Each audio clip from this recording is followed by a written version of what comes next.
내신은 얼굴이다. 꼭 보면은 이런 친구들이 있어요. 생기부로 내신 국어에서 대학 갈래요. 여기 대학교 평균보다 1점 낮은데 생기부 잘 쓰면 가는 이런 드립을 치는 친구들이 자꾸 있어요. 이게 결국에는 무슨 마인드냐? 내신 그렇게 중요해? 내가 생기부 잘 쓰면 되는 거 아니야? 이런 마인드란 말이에요. 이런 애들은 뭐 생기부 잘 쓰면 몇 점 커버 가능? 이런 거 자꾸 물어본단 말이에요. 그래서 이거에 대한 저의 대답은 내신 그렇게 중요해? 네, 겁나 중요합니다. 당연한 얘기 아니겠어요? 자, 그래서 제가 알아듣기 쉽게 내신을 뭐라고 비유를 하냐면 내신은 연애에 있어서 얼굴과도 같다. 자, 대학 가는 거를 연애라고 생각을 해봅시다.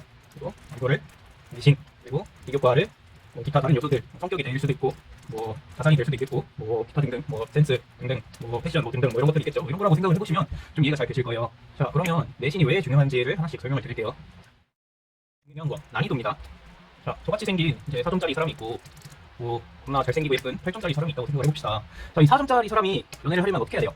일단 얼굴도 가꾸고 뭐 패션도 싹 갈아엎고 옷도 새로 사고 뭐 새로운 뭐 유머 스킬도 장착하고 좀 몸도 키우고 뭐 이렇게 가야겠죠. 난이도 자체가 굉장히 어려워지는 거죠. 뭔가 이것저것 많이 해야 돼요. 뭐 못하는 건 아닌데 뭔가 많이 해야 돼. 자, 근데 8점짜리의 연애를 한번 봅시다. 이 사람은 어떻게 하면 되죠? 그냥 가만히 있으면 돼요. 가만히 있으면 사람들이 막 찾아와서 막 말 걸고 막 친해지고 싶다고 하고 막 번호 따가고 막 그런 거예요. 자, 8점짜리는 연애가 너무 쉬워요. 사람들이 모셔가려고 해요. 원래 그런 법입니다. 내가 가진 게 없으면 뭔가 생쇼를 많이 해야 되는 거고 내가 가진 게 많으면 그냥 가만히 있어도 사람들이 막 데리러 오는 그런 상황이 벌어집니다. 자, 그리고 두 번째, 비교 우위. 자, 이제 이걸 보는 분들은 보통 고등학생, 뭐 중학생 이런 학생분들이 있으니까 미팅 같은 거를 나가본 적이 없으시겠죠? 미팅을 나가면 3명이서 이렇게 이렇게 앉아가지고 막 술게임 같은 거를 하고 막 대화를 하고 막 이렇게 된단 말이에요. 그때 저 같은 사람들은 입을 열심히 털죠. 야구리를 열심히 털어서 막 다들 막 너무 재밌다 막 이러면서 깔깔대고 막 꽁이 아주 좋아요. 근데 그 여자 중에서 가장 이쁜 사람의 눈은 가장 잘생기고 아무 말도 안 하고 가만히 미소만 짓고 있는 그 친구를 향해 있죠.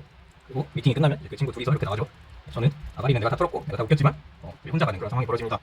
이제 여러분들은 이런 상황을 겪으면 안 되니까 대학 입시에서도 이런 일이 벌어질 수 있다는 거예요.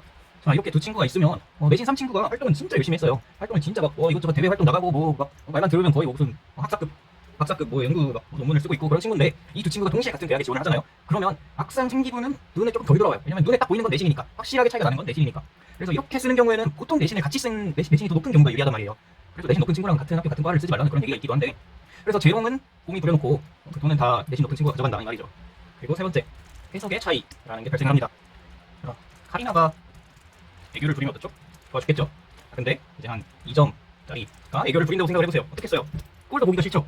비슷한 겁니다. 이제 내신을 잘 받았는데 근데 생기부가 좋다. 그러면 와, 이 친구는 공부도 잘하고 활동도 잘하는구나. 엄청 대단한 친구구나. 이런 생각이 드는 내신은 꼬라 박았는데 생기부만 좋다. 그럼 어떻게 생각하겠어요? 아, 얘는 공부 안 하고 이것만 했구나. 공부 이거 할 시간에 공부만 하지 그랬나? 이런 생각이 들 수 있단 말이에요. 그래서 모든 게 그렇듯 해석의 차이가 발생할 수 있습니다. 자, 그래서 제가 하고 싶은 말이 뭐냐면요. 내신이 공부다. 생기부보다 무조건 내신이냐. 이런 말을 하고 싶은 건 아니에요. 내신을 모두가 잘 받을 수는 없는 거잖아요. 결국에는 상대평가고 내가 고등학교 공부에 잘 맞을 수도 있고 안 맞을 수도 있고 그런 거잖아요. 그리고 여러분들 생기부가 더 재밌는 것도 알겠어요. 틀에 박힌 자리에 앉아서 하는 공부보다는 생기부가 더 재밌죠. 내 꿈을 찾아가는 과정이기도 하고 직접 발로 뛰어야 되는 그런 것들도 있고 훨씬 흥미로운 건 알겠는데 그래도 그 시간 중에 일부를 내신 공부하는 데 쓰면 내가 대학을 훨씬 잘 갈 수 있단 말이에요. 이 고등학교 내신이라는 게 결국에는 고등학생들에게 수준에 딱 맞도록 고등학생들이 열심히 하면 성적이 잘 나오도록 그 전국의 교수님들, 박사들, 연구자들이 다 모여가지고 고심해서 만들어낸 그 과정이란 말이에요. 그래서 내가 열심히 하면 뭐 어느 정도 선이라고 딱 말하기는 어렵겠지만 충분히 오를 수 있어요. 무조건 내가 1등급을 받는다라고는 말을 못하지만 어느 정도 수준까지는 충분히 시간 비례로 올라갈 수 있어요, 성적이. 그러니까 생기부에 너무 쓸 시간을 아껴가지고 내신 8, 생기부 2 정도 이 정도 시간을 써보자는 거예요. 뭐 얼굴이 안 되면 연애를 못하나요? 당연히 아니죠. 다른 매력들을 많이 갈고 닦으면 연애를 얼마든지 할 수 있죠. 근데 우리 모두가 알듯이 그것보다는 조금 더 잘생긴 거, 얼굴 관리가 조금 더 잘 된 거, 그게 연애를 하기 훨씬 쉽다는 걸 우리가 사실 알고 있잖아요. 그리고 내신이 높아서 문제가 되는 경우는 전 단 한 번도 본 적이 없습니다. 내신이 높으면 무조건 좋은 거예요. 뭐 교과로도 쓸 수 있고 뭐 얼마든지 활용이 가능하죠. 내신이 높으면. 다시 한번 말하지만 내신이 낮다고 해서 대학을 못 가는 게 아니에요. 얼굴이 못생겼다고 해서 연애를 못하는 게 절대 아닙니다. 근데 같은 조건이라면 얼굴이 잘생기고 내신이 높으면 훨씬 유리하다는 걸 말하고 싶은 겁니다. 그래서 여러분들도 다 공부 열심히 하셨으면 좋겠고 내신만큼 중요한 게 없습니다. 생기부보다도 내신을 조금 더 신경을 써줬으면 좋겠고 혹시 궁금한 거 있으시면 댓글을 달아주시면 감사하겠습니다.